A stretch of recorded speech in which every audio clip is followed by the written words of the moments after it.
dentro de nosotros mismos. Es incomprensible y va más allá de la fantasía que él mismo crea. El cerebro humano. Hoy la ciencia dirige el poder del cerebro sobre él mismo para sondear los esquivos misterios de la conciencia humana. Un neurobiólogo cree haber encontrado pruebas de que el cerebro se modifica cada segundo. Su teoría puede revelar lo que él llama la huella de la memoria.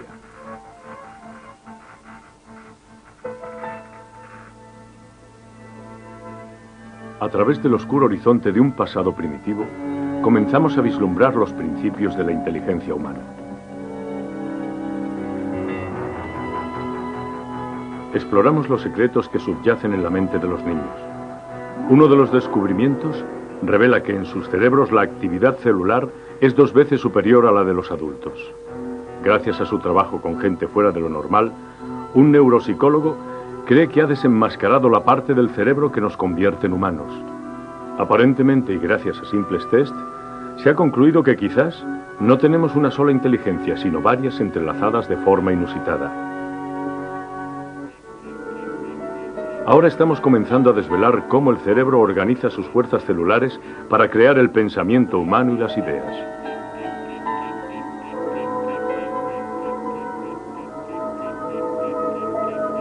Puede que el cerebro alcance pronto la comprensión de sí mismo.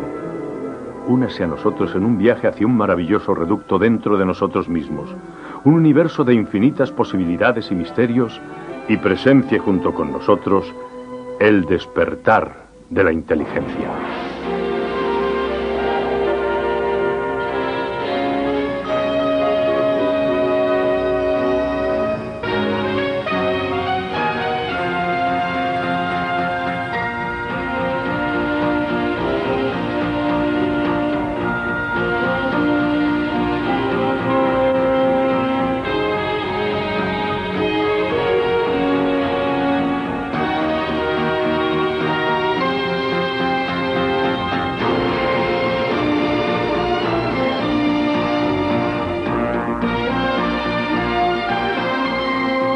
El viaje infinito. El despertar de la inteligencia.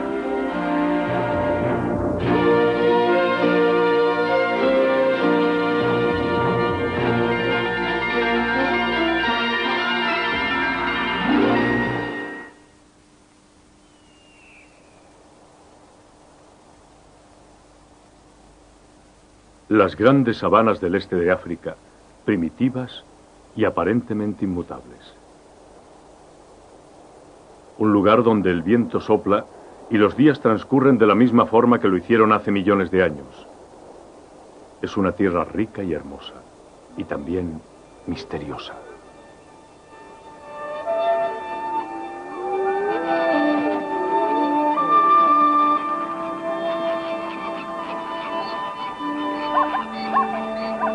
Aquí la vida es abundante, pero la muerte nunca está lejos.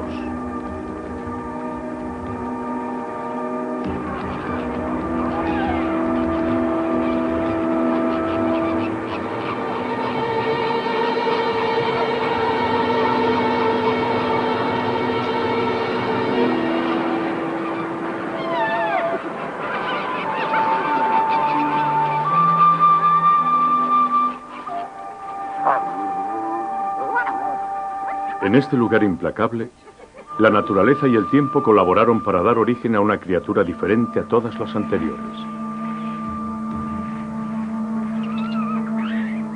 Erguida y curiosa. Ingeniosa y hábil. Un animal que veía el mundo de forma diferente a los demás. Surgió empujado de la selva a la sabana. Era un fiero competidor. Armada con un cerebro de poder sin precedentes, esta criatura no solo era capaz de adaptarse a su mundo, sino que podía adaptar el mundo a sus necesidades.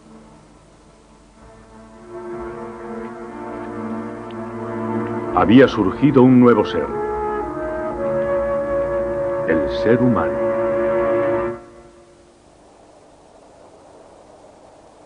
Este paraje rocoso de las llanuras del Serengeti en Tanzania es conocido como la quebrada de Olduvai. Hoy está seco y exento de vida, pero hace 2 millones de años era un floreciente lago pleno de vida salvaje. En sus orillas, nuestros primitivos antepasados cazaron y vagabundearon, vivieron y murieron. Y quizás tuvieran el primer pensamiento realmente humano. Cada año las lluvias del verano se abren camino en la quebrada de Olduvai. Y cada año vuelven los científicos para desenterrar las pruebas dejadas por las primitivas criaturas que estaban evolucionando a seres humanos. Para el antropólogo Donald Johanson, Olduvai es cualquier cosa menos estéril.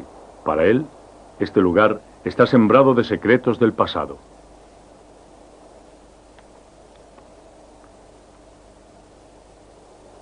Olduvai es realmente un lugar especial para el entendimiento de la evolución humana. Es muy seductor venir y buscar fósiles que han permanecido aquí durante millones de años. Aquí hay pedacitos del gran rompecabezas que es la historia de nuestros orígenes. Hace poco tiempo, Johanson y sus colegas han encontrado los restos de un ser que andaba erguido y fabricaba herramientas, y que vivió aquí hace más de 1,5 millones de años, una criatura llamada Homo habilis. Los fragmentos que encontraron pertenecían a una mujer. Por primera vez los científicos pudieron asociar la configuración de su cuerpo con el tamaño de su cerebro, y la asociación resultó una sorpresa. Sus brazos y piernas eran largos, muy similares a los de un chimpancé. Sin embargo, los fragmentos de su cráneo sugerían que el cerebro pertenecía a una criatura mucho más inteligente. A pesar de que sus miembros tenían apariencia simiesca, se estaba desarrollando un cerebro humano. La encontramos a unos pocos kilómetros abajo, en la quebrada, y aunque era muy primitiva en la constitución de su cuerpo, había importantes aspectos en su cara y cráneo que nos indicaban con claridad que pertenecía al Homo habilis. Había un hecho cierto, y era que aunque todavía eran muy primitivos en la constitución del cuerpo, el cerebro estaba comenzando a cambiar, comenzaba a aumentar de tamaño, lo que nos indicó que estaban comenzando a desarrollar de modo creciente el concepto humano del mundo. Si esas montañas detrás de mí representasen el momento en que apareció la vida en el planeta, hace 3.500 millones de años, cada paso desde allí hasta aquí representa algo así como 100.000 años. El paseo de Johanson a través del tiempo comienza con una criatura aún más antigua que el Homo habilis. Todo este tiempo precedió a la aparición de esta criatura, Australopithecus afarensis, un primitivo ancestro humano que apareció por primera vez hace 3,5 millones de años. Tenía un cerebro muy pequeño, casi del tamaño medio del de un chimpancé, de un volumen de 400 o 450 centímetros cúbicos. No era capaz de fabricar o usar herramientas de piedra. No se produjo la aparición de la siguiente criatura hasta pasado 1,5 millones de años desde que ésta expiró. Cada zancada acerca a Johanson 300.000 años hacia el presente. Después de la desaparición de esta criatura, el Australopithecus afarensis, vemos la aparición de nuestros antecesores directos, el Homo habilis, hace casi unos 2 millones de años. Este antepasado tenía un cerebro que era cerca de doble tamaño que el del Australopithecus, y a su vez de la mitad de tamaño de un cerebro humano actual. De hecho, algunos de los que han estudiado los cerebros del Homo habilis han sugerido que quizás incluso comenzaran a hablar. Sabemos, por ejemplo, que estas criaturas hicieron uso de herramientas de piedra traída de grandes distancias y quizá puede que poseyeran concepto del tiempo, una característica que es estrictamente humana. En el cráneo del Homo habilis, la llama de la inteligencia humana había comenzado a arder. Johanson camina de nuevo en el tiempo.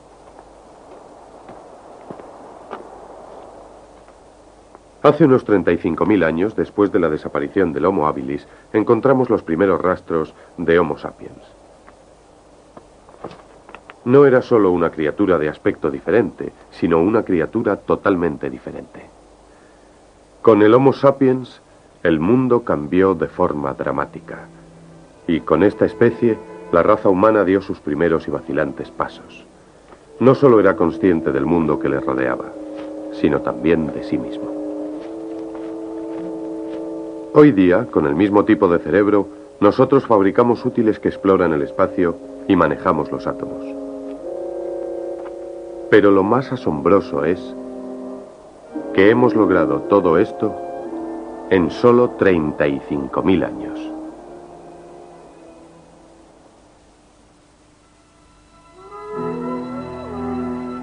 Somos recién llegados comparados con el telón de fondo del pasado. Pero con los primeros seres humanos emergió un cerebro que remodelaría el mundo que había hecho posible su aparición. Dentro ardía una invisible llamita que ahora controlaba el fuego de la entrada de la caverna.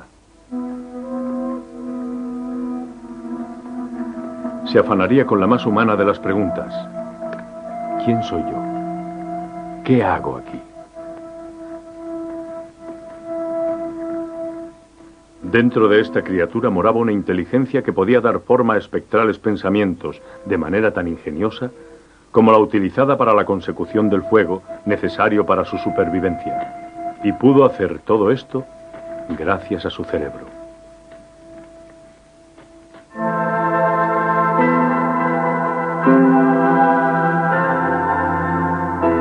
Es un misterio más allá de nuestra comprensión. Nada nos desconcierta más que el origen de nuestro propio asombro. El cerebro humano es un universo de más de 1 kilo de peso y 100.000 millones de células. Blando, húmedo, frágil, lo bastante pequeño como para que podamos sopesarlo en la palma de la mano.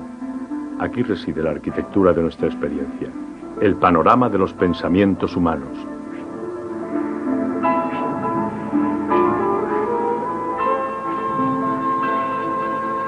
¿Cómo teje esta masa celular un pensamiento humano?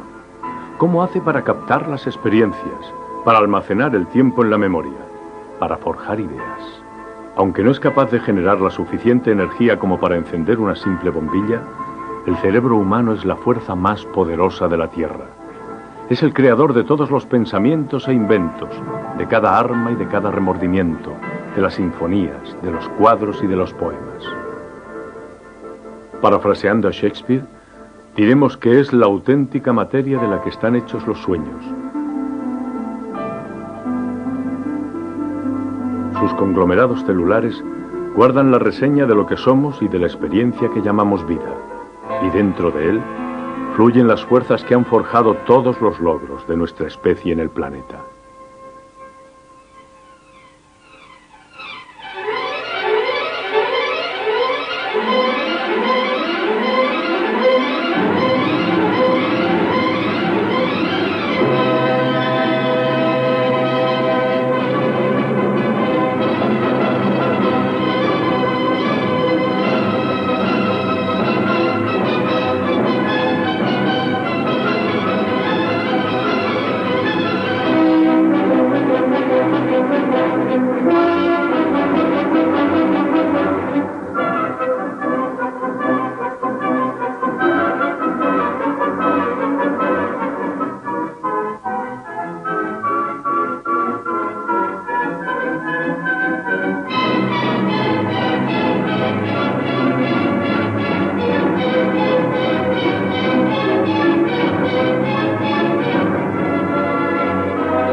Ningún mamífero viene al mundo tan indefenso como el ser humano, pero ninguno resulta tan prometedor. Otras criaturas están dotadas de gran talla o fortaleza, o son muy veloces, pero ninguna de ellas tiene un cerebro tan poderoso como el cerebro humano.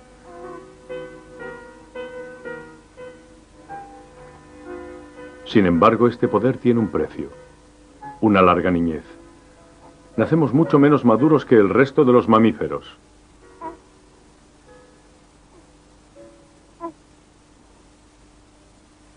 Áreas complejas de nuestro cerebro son incluso remodeladas durante nuestra juventud. Aprendemos de la experiencia más que ningún otro tipo de criatura. Los psicólogos han observado hace tiempo que los niños parecen avanzar de un estado al siguiente. Aprendemos a gatear antes de poder caminar. Al principio, el progreso parece simple. Exploramos y jugamos. Pero pronto desarrollamos relaciones más complejas con el medio que nos rodea.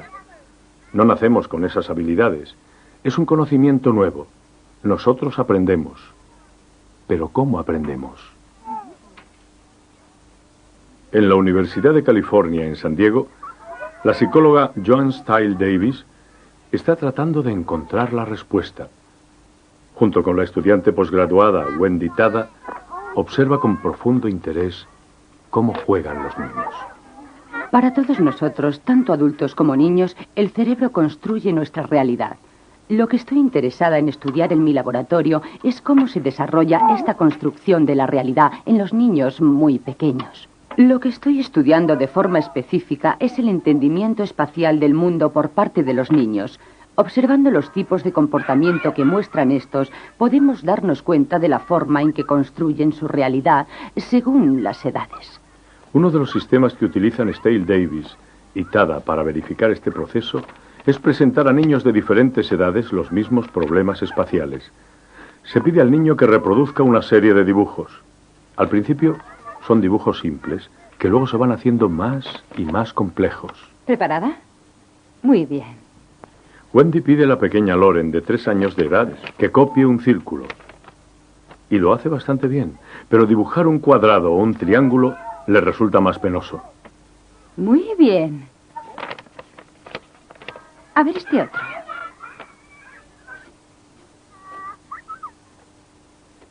Bien. Kate es casi un año mayor que Lauren. Ella tiene más desarrollado el sentido de sí misma. ¿Quieres que te llame Katy? Muy bien, te llamaré Katy. Pero Katy también está redefiniendo su habilidad para comprender formas y líneas. Puede abordar un cuadrado sin problemas. Lo haces muy bien. Puede incluso atreverse con la extraña figura de un triángulo, aunque con mayor dificultad.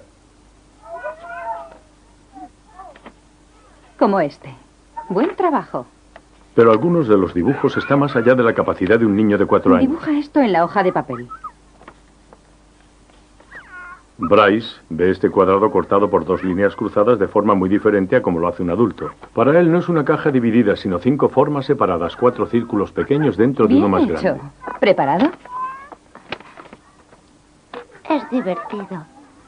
Conseguimos ver desde el principio los primeros tanteos de un niño, organizando y entendiendo, construyendo un mundo, y después observamos los procesos por separado. Muy bien, qué dibujo más bonito. Vemos que cuando tienen 3 años dividen los modelos de forma claramente distinta a como lo hacen los niños mayores o los adultos. A los 4 años el método de fraccionar las partes es más refinado. A los 5 años, los niños copian los modelos de la forma que lo haría un adulto. A los 5 años, el mundo de las formas ya no es un misterio. El cerebro puede comprender las partes en relación con el todo. Incluso las figuras más complejas que desconcertaban a los niños solo un año más pequeños son copiadas ahora con facilidad. Muy bien. En los niños vemos una serie de cambios que reflejan el desarrollo de su entendimiento del mundo conceptual, aquí, de forma específica, su mundo espacial. Los cambios son enormes y esto es porque los niños están estableciendo los fundamentos para la resolución de los problemas más complejos, con los que se encontrarán de adultos. Para Styles Davis, estas pruebas en realidad remiten a otra pregunta de mayor envergadura. ¿Cómo aprendemos a aprender? Después de todo, los problemas espaciales de hoy son los problemas de cálculo de mañana en el colegio o la confusión de las relaciones personales. De niños, desarrollamos planteamientos generales para todos los problemas, jugamos con los bloques de construcción de la experiencia y perfeccionamos nuestras formas de resolverlos. Pero exactamente, ¿qué es lo que reestructura el cerebro? No. ¿Qué desata este poder de aprendizaje? En el Centro Médico de la UCLA, un científico trata de resolver esta cuestión. En su trabajo como neurólogo pediatra, Harry Chugani ha encontrado algo inesperado que sucede en el cerebro de los niños. Chugani llevó a cabo una serie de exámenes en niños que se temía sufrieran daños cerebrales. Una técnica llamada tomografía de emisión de positrón, PET scanning, ayuda a Chugani a explorar cómo cambia el cerebro del niño.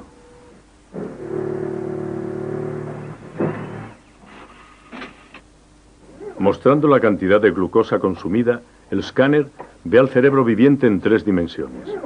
Cada imagen es como una carta de la baraja completa. Los diferentes colores representan diferentes intensidades de actividad. El rojo representa las áreas más activas del cerebro. El amarillo y verde, zonas de menor actividad, y el azul señala las zonas menos activas de todas. Afortunadamente, Chugani encontró que la mayoría de sus pacientes era totalmente normal. Pero cuando los examinó más de cerca, hizo un descubrimiento inesperado. Las instantáneas cerebrales de Chugani revelaron cambios físicos paralelos a los cambios de comportamiento observados por Styles Davis. La tomografía ilustra que al principio el cerebro trabaja principalmente para mantenernos vivos. Más adelante se hace cargo de funciones más elevadas. El cerebro cambia y por eso nosotros podemos cambiar. El hecho más patente que se aprecia es que solo las áreas más simples del cerebro parecen estar trabajando y hacen que lata el corazón del bebé y que éste respire. Después, según el bebé se va haciendo mayor, comienzan a activarse partes cada vez más complejas del cerebro. En un bebé de 3 meses de edad, las áreas del cerebro más complejas le permiten alcanzar y agarrar un sonajero, por ejemplo, mientras que un bebé recién nacido no puede hacer esto. Cuando el niño tiene unos 2 años de edad, se ve que el patrón de actividad del cerebro es idéntico al de un adulto. Sorprendentemente, después de nacer, nuestro cerebro es cualquier cosa menos estático. Cada semana, durante los 2 primeros años de vida, el cerebro se va virtualmente iluminando. Los colores son cada vez más rojos y amarillos. Pero hubo algo más que sorprendió mucho a Chugani. Lo que encontramos incluso más intrigante era el hecho de que después de la edad de 2 años, el cerebro del niño comienza a utilizar más y más glucosa, de forma que cuando el niño tiene 3 o 4 años de edad, utiliza como mínimo 2 veces más energía que el cerebro de un adulto. Sorprendentemente, los destellos celulares dentro del cerebro no se ralentizan a la edad de 2 años, sino que se aceleran.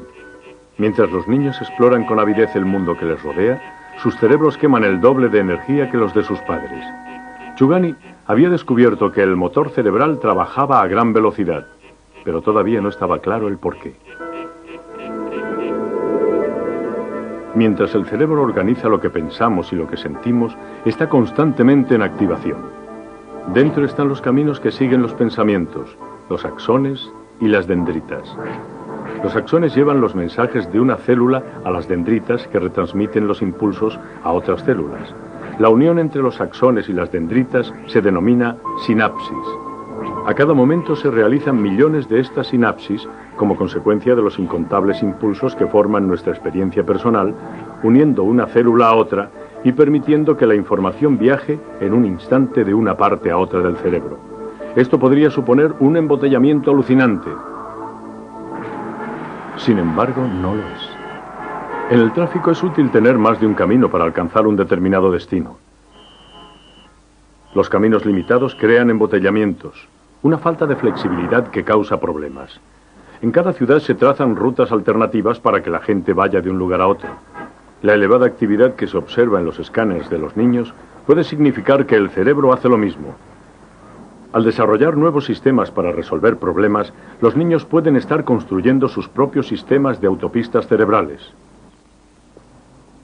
Peter Hattenlocker, un neurólogo pediatra del Centro Infantil de Weiler, en Chicago, así lo cree.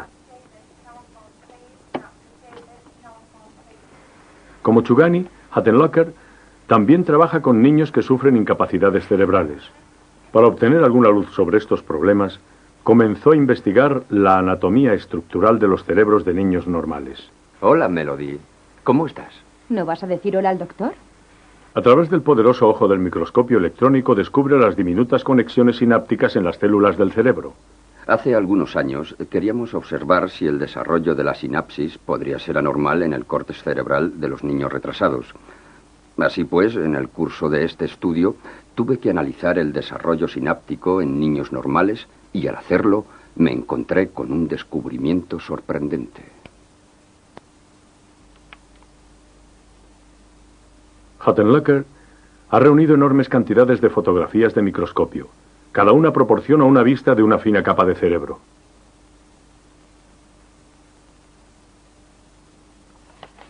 Largas horas de arduo trabajo contando las uniones sinápticas revelaron la existencia de muchas más conexiones de las que él esperaba. Al principio encontré que no había muchas conexiones sinápticas en el córtex cerebral, pero en el primero o los 2 iniciales años de vida hay un tremendo crecimiento de sinapsis. Y encontré que a la edad de 1 o 2 años hay algo distinto en diferentes áreas corticales.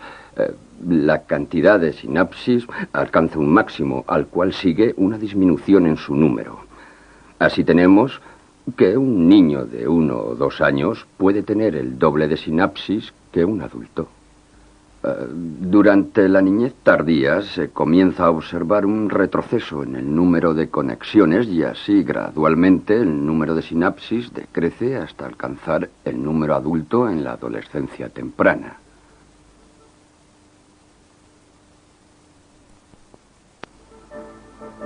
La construcción sináptica que descubrió Huttenlocher puede explicar el descubrimiento de Chugani de que el cerebro quemase tanta energía. Construyendo millones de conexiones, nos preparamos para lo que el mundo nos depare.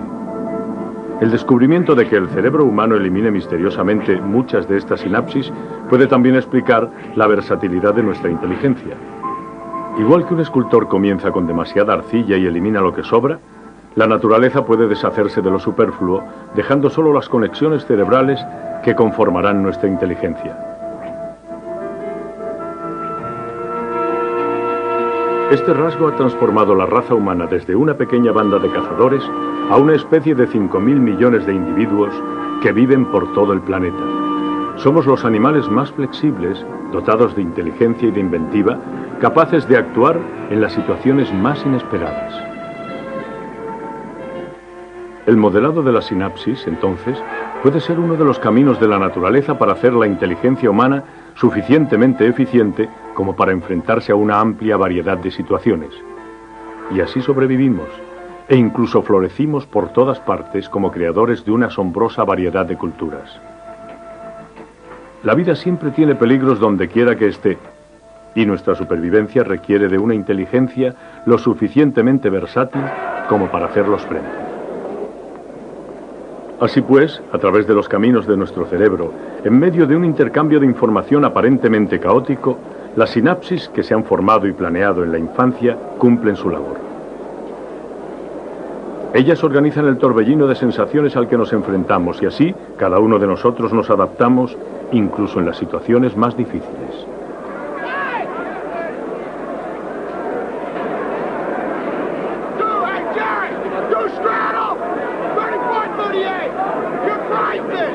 Estas sinapsis, las conexiones físicas dentro del cerebro, pueden ser también la clave de otra de las grandes facultades humanas, del poder de almacenar el conocimiento, del poder de recordar.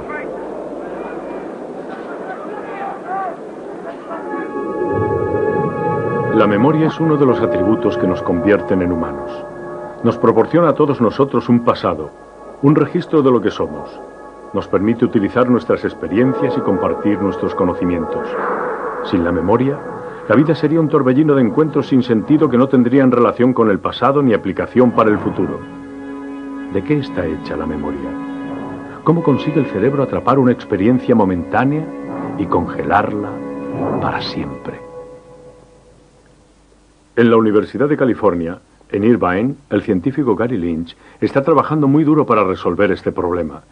Él explora los esquivos misterios de la memoria con el mismo entusiasmo que un aventurero exploraría una tierra desconocida.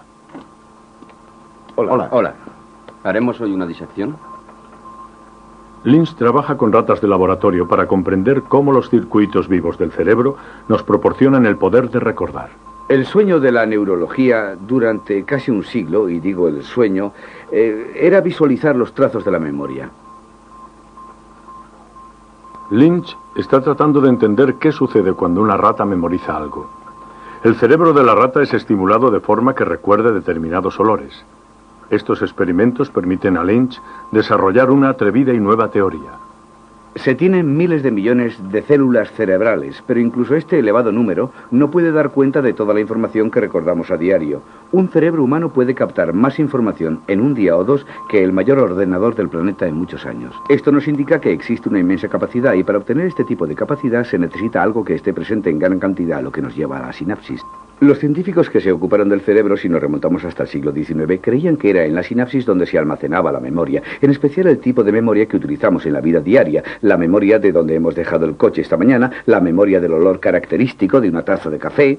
Nosotros creemos que lo que sucede es que el cerebro cambia de continuo la estructura de sus conexiones, o bien construye nuevas conexiones o modifica su estructura. Y según lo que hemos podido demostrar en estos últimos años, en realidad esto es lo que puede suceder. No es posible medir estos cambios microscópicos en el cerebro viviente de la rata. Así pues, Lynch ideó un ingenioso método que reproduce los procesos de la memoria en el laboratorio.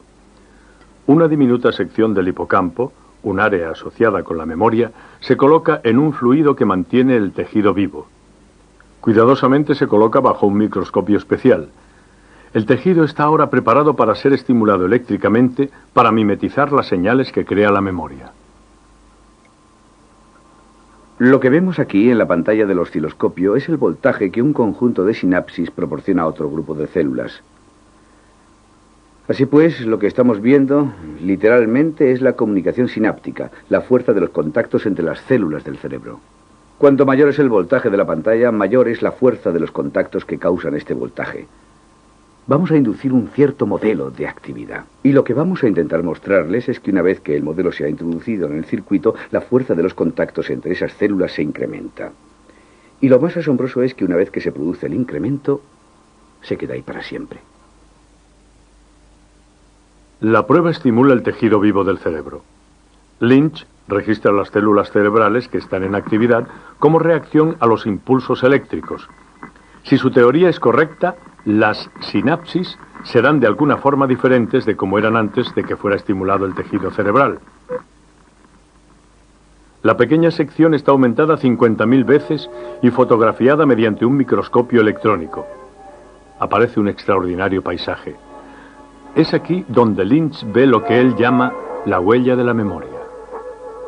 Vemos tejidos que han sido estimulados de la misma forma que vimos en el experimento fisiológico. Vimos que ocurrían dos tipos de modificaciones anatómicas. Este tipo de sinapsis, que es relativamente rara, se incrementa en número de forma notable.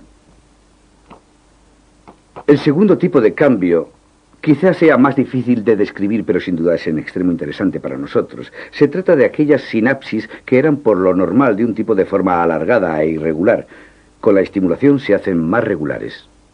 Estos dos tipos de cambios los hemos visto en muchos y diferentes experimentos y estamos convencidos de que este cambio anatómico es responsable de la consolidación de las conexiones entre las células. Y de hecho, según nuestra teoría, es responsable de la codificación de la memoria. Con la memoria, entonces, el cerebro cambia físicamente, y no lo hace en semanas o en años, lo hace en segundos. De continuo se está remodelando y almacenando experiencia. 20 años después de nuestro primer paseo en bicicleta, podemos recordarlo como si hubiera sucedido ayer.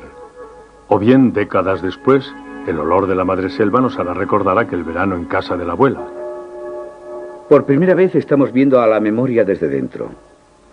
Ahora se nos escapa. Estamos viendo sus huellas y sus modelos de actividad. Y me gustaría creer que este proceso será de gran valor para todos, en el sentido de que si sabemos de qué se trata, podremos conocernos a nosotros mismos mucho mejor. Es como si un científico un día mirase la parte de atrás de un ordenador y dijera: «Oh, qué maravilla, el aparato se ha colado aquí y se está soldando nuevas conexiones a sí mismo». Si los cables se cortasen y se reorganizasen ellos mismos, sería algo muy sorprendente. Y para los científicos que estudian el cerebro, creo que fue sorprendente encontrar que eso es justamente lo que hace el cerebro.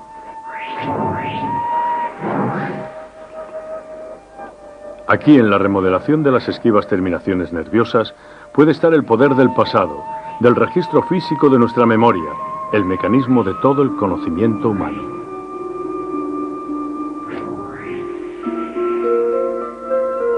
Se ha dicho que somos unos seres conscientes de nosotros mismos. Todos los logros de la especie humana se deben a que el cerebro nos proporciona nuestro propio sentido. Este sentido es tan profundo que hemos levantado culturas enteras para organizar nuestras relaciones con el mundo y con el resto de los seres vivos.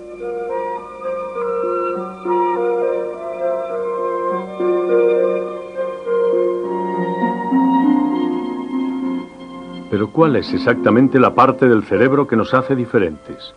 ¿Dónde reside este sentimiento de individualidad? ¿Qué nos proporciona el poder para construir ideas?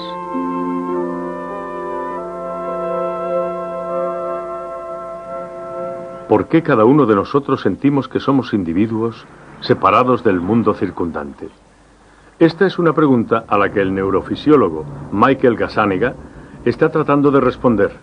Todos los meses se desplaza desde el Centro Médico de Cornell, en Manhattan, hasta el Valle del Río Blanco, en New Hampshire.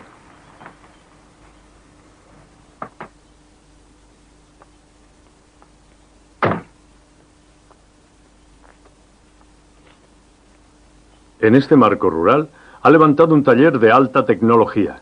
Sus esfuerzos pueden desenmascarar la habilidad humana única de reflexionar sobre nosotros mismos. Nosotros pensamos en nosotros mismos como en una unidad consciente, separada, un algo unificado.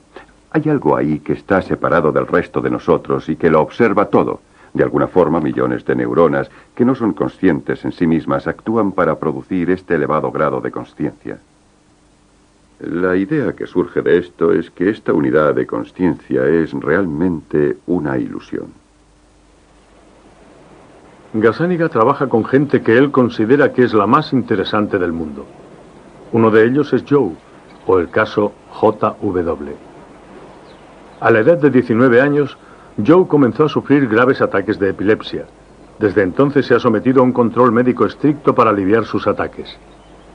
Ah, Joe. ¿Cómo estás? Hola. Muy bien, ¿y tú? Bien, gracias. Es un bonito día de otoño. Sí, desde luego.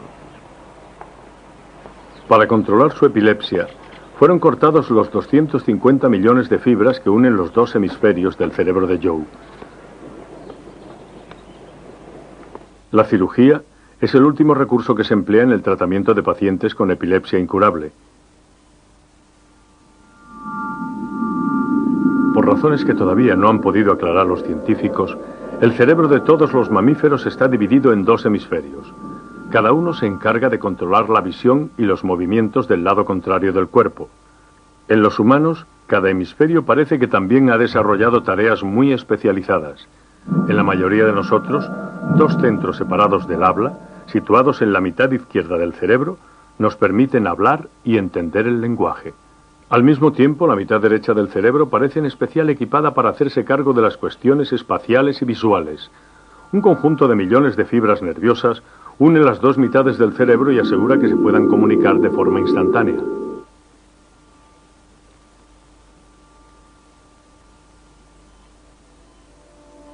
Es sorprendente que cuando se seccionan estas fibras no aparecen serios daños cerebrales, pero la cirugía produce cambios sutiles en el paciente y bajo ciertas circunstancias estos cambios se hacen evidentes.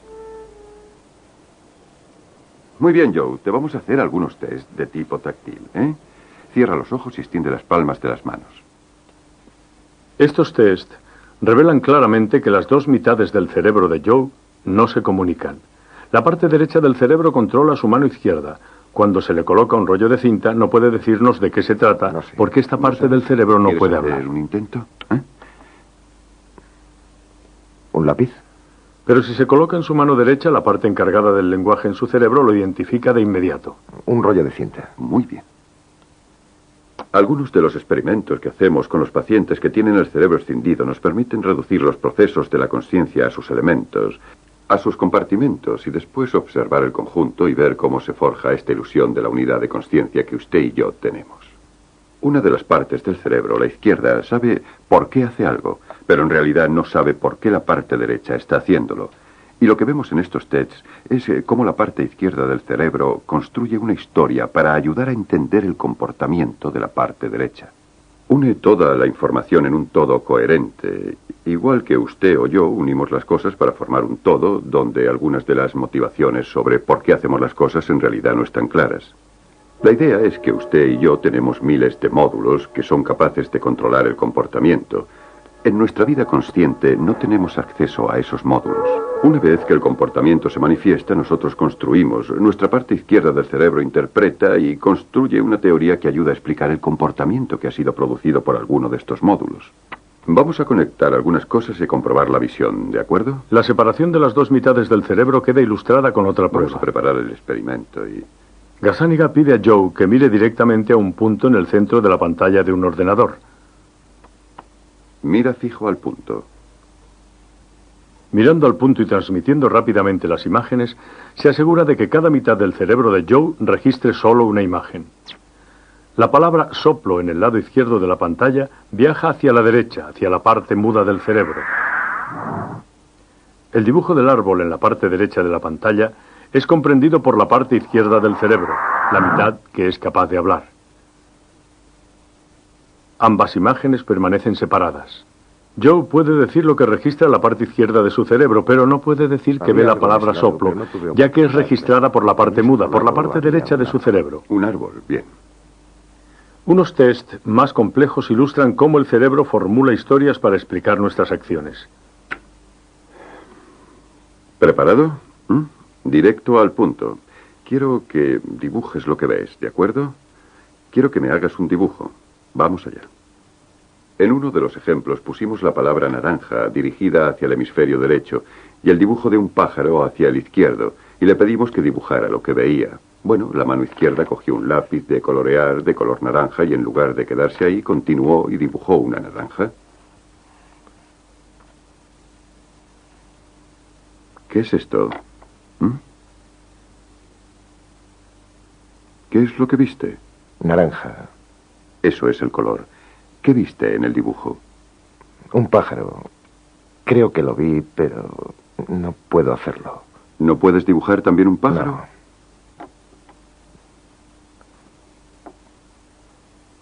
No puedo. No puedo. Y entonces su mano derecha terminó el dibujo. Cambió la naranja por un pájaro.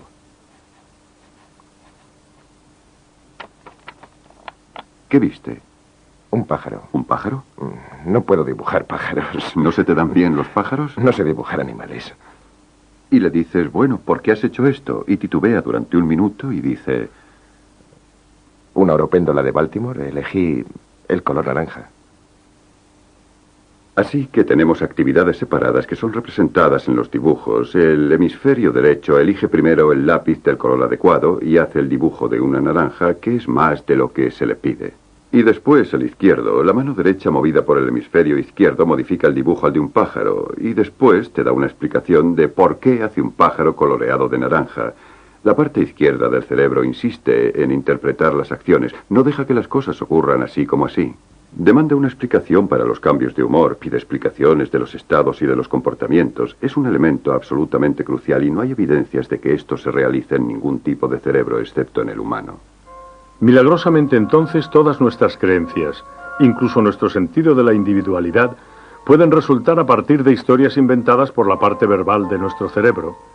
Interpretando nuestras acciones y sentimientos, esta área específica dentro del cerebro crea la convincente ilusión de que tenemos una sola inteligencia, aunque cada mente puede consistir en realidad en varias inteligencias separadas.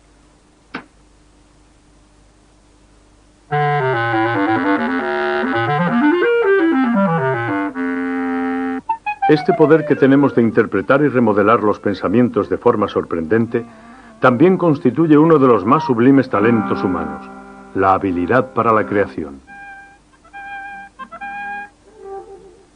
Al igual que los músicos en una orquesta unen los simples sonidos de sus instrumentos de formas nuevas y diferentes, nuestro cerebro orquesta ideas desconectadas entre sí mediante una maravillosa capacidad de inventiva. Nosotros podemos literalmente modificar nuestras mentes, aportar nuevos puntos de vista a los problemas, agregar belleza, armonía y claridad donde antes no la había. Podría ocurrir que dentro de cada uno de nosotros una rica sinfonía cerebral interpretada de alguna forma la música que otorga talento creativo. Un científico así lo cree. En el Instituto para la Investigación del Cerebro en la UCLA, el neuropsiquiatra Arnold Scheibel está tratando de entender la conexión entre la estructura de nuestros cerebros y nuestro talento individual. En un experimento reciente, contó las conexiones entre las células de áreas específicas del cerebro. Cree que ha encontrado una relación directa entre las conexiones y lo que nosotros hacemos, cualquiera que sea nuestro tipo de vida. Con el cerebro de un maquinista muy hábil con sus manos y con el cerebro de un vendedor que tenía evidentemente otro tipo de talento. Obtuvimos tejido de estas personas y cuando lo tuvimos sobre el cristal hicimos dibujos muy cuidadosos utilizando un aparato denominado cámara clara. Y después, con la ayuda de un sistema óptico muy simple, fuimos capaces de contar el número real de estas ramificaciones a diferentes distancias del cuerpo celular. La cámara revela un mundo de complejidad inmensa. El investigador trazó con cuidado cada célula cerebral llamada neurona y contó sus delicadas conexiones. Son jeroglíficos que, si pudieran ser traducidos, revelarían algo sobre las habilidades de la persona. Lo que se puede ver, en esencia, es todo el tipo de conexiones que esta masa de células nerviosas puede hacer. Con la tinción podemos ver algunas individualmente, y es arduo para nosotros recrear el escenario a partir del modelo que vemos. Yo siempre tengo un sentimiento de reverencia cuando miro todas estas conexiones y pienso, esta es la materia prima con la que pensamos y sentimos. Se contaron miles de conexiones entre las células del cerebro del maquinista y del cerebro del vendedor, y se comparó la información. Los simples dibujos de ordenador sugieren la relación entre el talento y la estructura cerebral. Ahora vamos a obtener modelos de las dos células nerviosas que caracterizan los tipos de diferencias que vemos bajo el microscopio. Hay que tener presente que los cambios que vamos a ver aquí están aumentados. Representan las bases de muchas medidas. Los cambios dentro del tejido son, de alguna forma, mucho más sutiles que aquí. Pero se puede ver en la pantalla que las dendritas de esta célula son más complejas que las de esta otra. En otras palabras, aquí hay mayor área superficial de dendritas, lo que conduce a la posibilidad de más conexiones en el sentido de mayor nivel de trabajo, de operación. Así pues, lo que estamos sugiriendo es que el maquinista es más listo con sus manos. Podemos verlo aquí. El vendedor es presumiblemente menos hábil con sus manos, según vemos aquí. En otras palabras, hay una correlación directa entre el mundo físico del cerebro y el comportamiento del individuo. En otro estudio, Scheibel colaboró con su esposa, la neuroanatomista Marian Diamond de la Universidad de California, en Berkeley. Ellos aplicaron un test similar a uno de los grandes genios de la historia, Albert Einstein. Estábamos interesados en el cerebro de Einstein, en esencia, porque nadie lo había estudiado, y nosotros teníamos la oportunidad. Teníamos una base de datos de los cerebros de 11 varones normales, y queríamos comparar las células del cerebro de Einstein con las de los cerebros normales. Poco después de la muerte de Einstein, en 1955, su cerebro fue conservado para el estudio científico. Scheibel y Diamond obtuvieron muestras para su trabajo. Utilizando una máquina especial, Diamond examinó con cuidado las áreas del cerebro del gran físico relacionadas con el pensamiento complejo. Los científicos estudiaron solo las células que apoyan a las neuronas llamadas células gliales. Una luz de color púrpura destaca estas células asistentes. En este mosaico celular puede residir la herramienta que resolvió algunos de los más grandes enigmas del universo. No tenemos el cerebro de Aristóteles, y nadie ha podido contar las células del cerebro de Galileo, pero aquí estaba la oportunidad de estudiar uno de los cerebros más extraordinarios del mundo. La conclusión fue que él tenía más células gliales por neurona. Las células gliales son el soporte de las células nerviosas y de sus ramificaciones. Nosotros creemos que el hecho de que tuviera más células gliales por neurona se podría atribuir a su brillante inteligencia. Hay diferencias definibles en los cerebros de cada uno de nosotros que reflejan los diferentes talentos que poseemos. En el caso de Albert Einstein, en el campo que nos interesa, el área donde se generan las asociaciones y las ideas tenía más cantidad de células de neuroglía que los controles normales. Debido a las capacidades de un hombre único, nuestro mundo entero cambió. El mundo no volverá a ser el mismo gracias a las intuiciones que él tuvo. Era capaz de ver cosas que nuestros sentidos no podían experimentar de forma directa. Esto implica una gran cantidad de poder creador, y es admirable pensar que todo esto se encuentra en una masa de más de 1 kilo de peso confinado dentro de nuestro cráneo. Cada uno de nosotros tenemos una. En estos 100.000 millones de células nerviosas reside la capacidad de ir, quién sabe, cientos o miles de millones de años luz hacia adelante o volver al principio del universo, proyectarse sin límite hacia el futuro, desarrollar la estructura del sistema y con el tiempo nuestra débil relación con el mismo. Este es el tipo de cosas que un cerebro puede hacer. Y lo curioso del caso es que la herramienta que nos lleva a ese mundo es la misma que nos lleva hacia ella misma. No hay nada similar a esto en la naturaleza. Dentro del cerebro pueden estar grabadas las pistas que nos conduzcan al mayor misterio de la inteligencia humana. Cómo esta masa sólida puede crear algo enteramente nuevo de la nada. A través de la cacofonía de miles de millones de instrumentos celulares, emergen las intuiciones que han cambiado el curso de la historia de la humanidad. De alguna forma, la mente asocia las ideas de forma pasmosa y crea nuevas armonías, nuevos poderes, nuevas visiones.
Lo mismo que un pincel reproduce la visión interna de un artista y las notas sirven para reproducir una obra maestra musical, las conexiones de cada uno de nuestros cerebros registran nuestra creatividad.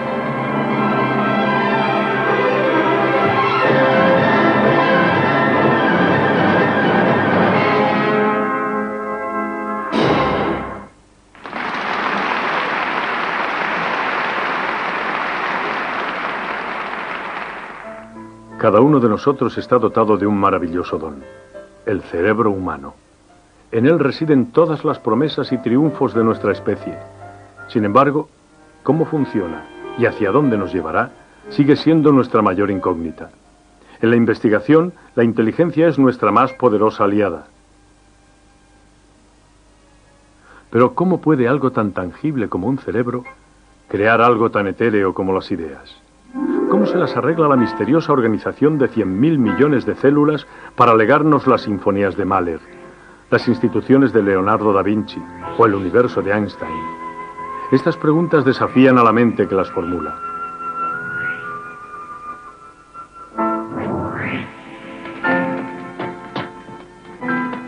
Desde nuestros primeros días, como una raza silenciosa e inmadura, hemos ansiado conocernos a nosotros mismos. Hoy, por primera vez, vemos que el cerebro es un universo siempre cambiante dentro de nosotros mismos.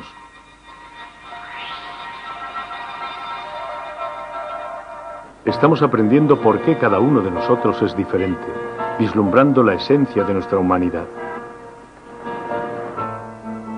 Nuevos descubrimientos abren nuevos horizontes.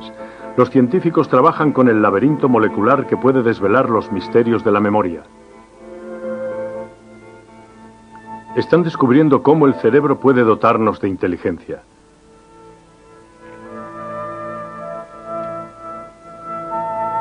Investigamos el misterioso terreno del pasado. Cada pequeña pista ayuda un poco a saber quién somos. Todos nosotros tenemos un intenso deseo de saber algo sobre nuestros comienzos. Y para saberlo, aquí, en la quebrada de Olduvai, en sedimentos que tienen solo 2 millones de años de antigüedad, vemos los comienzos de toda la humanidad. Es realmente sorprendente estudiarse a sí mismo. Yo creo que es más que eso. Está comenzando a ser creativo el entender nuestra propia creatividad. Caracterizando estas memorias, atrapándolas de alguna forma, podremos descubrir por qué es tan extraordinariamente difícil para nosotros intercambiar las memorias. Para ser más efectivos en decirnos unos a los otros lo que estamos pensando realmente o descubrir por qué estamos pensándolo. El cerebro es lo que nos liga con el pasado y también es nuestra llave para el futuro. Tengo el presentimiento de que con el tiempo saldrá del sistema solar y que más adelante irá aún más lejos, y la humanidad hará el viaje con un cerebro que pesa algo más de 1 kilo. Es una profunda cuestión el saber si la mente puede comprenderse a sí misma.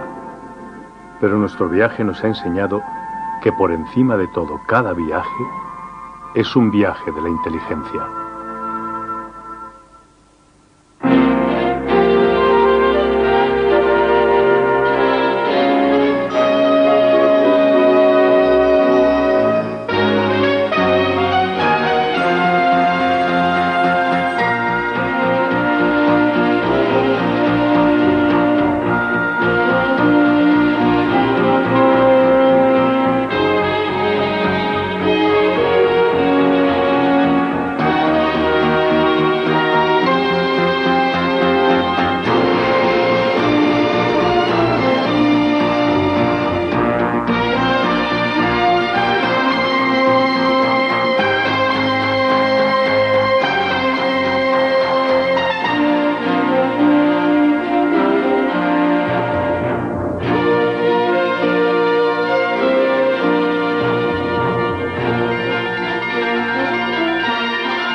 Lo que antes fue ciencia ficción está comenzando a hacerse realidad.